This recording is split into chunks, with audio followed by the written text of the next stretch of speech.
Hello అండి, welcome back to our channel. ఈరోజు vegetarians కోసం మంచి బిర్యానీ రెసిపీని చూపించబోతున్నాను. అదేనండి పనసకాయ బిర్యానీ. ఇది చాలా టేస్టీగా ఉంటుంది.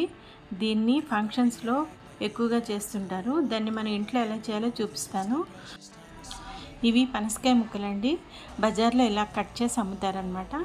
దాన్ని ఒక 1/4 కిలో తీసుకున్నాను. తర్వాత ఒక గిన్నె పెట్టుకొని దాంట్లో ఉప్పు పసుపు వేసుకొని బాగా బాయిల్ అవుతున్నప్పుడు ఈ పనసకాయ ముక్కలని అందులో వేసుకొని కొంచెం బాయిల్ చేస్తుండాలి. ఈలోగా ఒక గ్లాస్ బాస్మతి రైస్ తీసి బాగా క్లీన్ చేసుకొని దాన్ని నానబెట్టుకున్నాను పక్కన. ఈ పనసకాయ ముక్కలు ఒక 80% వరకు బాయిల్ అవ్వాలండి. ఈలోగా ఒక బౌల్ తీసుకొని అందులో ఉప్పు కారం పసుపు ధనియాల పొడి జీలకర్ర పొడి కొంచెం అల్లం వెల్లుల్లి పేస్టు 1 స్పూన్ ఆయిల్ వేసుకొని బాగా కలుపుకోవాలి. తర్వాత ఒక గిన్నె పెరుగుని వేసుకొని బాగా కలుపుకోవాలి. కొంచెం కొత్తిమీర పుదీనా వేసుకోవాలి. పైన కొంచెం ఫ్రైడ్ ఆనియన్స్ వేసుకోవాలి. ఇది నేను ఇంట్లో చేసిన ఫ్రైడ్ ఆనియన్స్ అండి.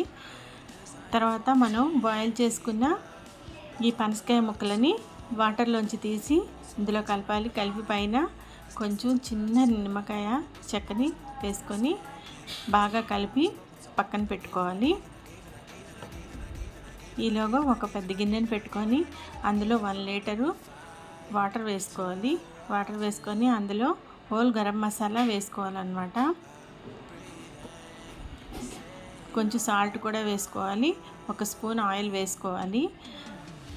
దాంట్లో మనం ముందుగానే నానబెట్టుకున్న బాస్మతి రైస్ని ఇందులో వేసుకోవాలి. నేను 1/2 కేజీ పనసకాయ ముక్కలకి 1/2 కేజీ బాస్మతి రైస్ని వేసుకున్నాను.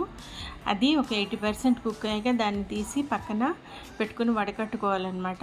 ఇలాగ ఒక ప్యాన్ పెట్టుకొని అందులో 3 స్పూన్ల ఆయిల్ 1 స్పూను నెయ్యిని వేసుకొని మళ్ళీ హోల్ గరం మసాలా వేసుకోవాలి. వేసుకొని దాంట్లో కొంచెం పచ్చిమిర్చి 1 కప్పు ఆనియన్స్ వేసుకొని బాగా కలిపి తర్వాత ఇది రాతి పువ్వు అనమాట. దీనివల్ల మంచి ఫ్లేవర్ వస్తుంది బిర్యానీకి. అది వేసుకొని మనం ముందుగానే నానబెట్టుకున్న ఈ పనస ముక్కలని అందులో వేసుకొని పైన కొంచెం టమాటా ప్యూరిన్ వేసుకోవాలి. వేసుకొని మూత పెట్టుకోవాలి. ఇదిగోండి ఈ విధంగా మగ్గాలన్నమాట. మగ్గేటప్పుడు దాంట్లో పైనుంచి కొంచెం కొత్తిమీర పుదీనా ఫ్రైడ్ ఆనియన్స్ వేసుకొని మనం వడగట్టుకున్న ఈ బాస్మతి రైస్ని కూడా వేసుకొని మళ్ళీ పైన కొంచెం పుదీనా కొత్తిమీర ఫ్రైడ్ ఆనియన్స్ వేసుకోవాలి. వేసుకొని మూత పెట్టుకొని ఒక 1/2 గంట సిమ్లో కుక్ చేసుకోవాలి.